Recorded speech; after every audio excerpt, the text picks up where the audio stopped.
Hello lovely people. పుల్ల పుల్లగా కారం కారంగా మునక్కాయ వంకాయ ఉల్లిపాయలు టమోటాలు వేసి ఈ పులుసు ఎలా చేసుకోవాలో నేను ఇవాళ మీకు చూపిస్తాను.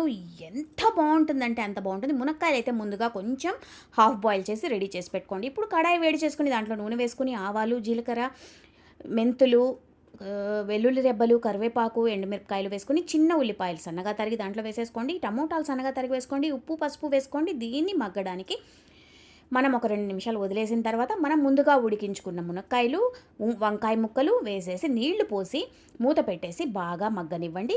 వంకాయలు మునక్కాయలు బాగా మగ్గిపోయాక దీంట్లో మనం 2 చెంచాల కారం, దీంట్లో నేను ధనియాల పొడి కూడా కలిపి ఆడించానండి. సో 2 చెంచాల కారం, తర్వాత ఒక చిన్న నిమ్మకాయ సైజ్ అంతా చింతపండు రసం వేసి 1 కప్పు నీళ్లు పోసి దీన్ని మరో 5 నిమిషాలు చక్కగా ఉడకనివ్వండి.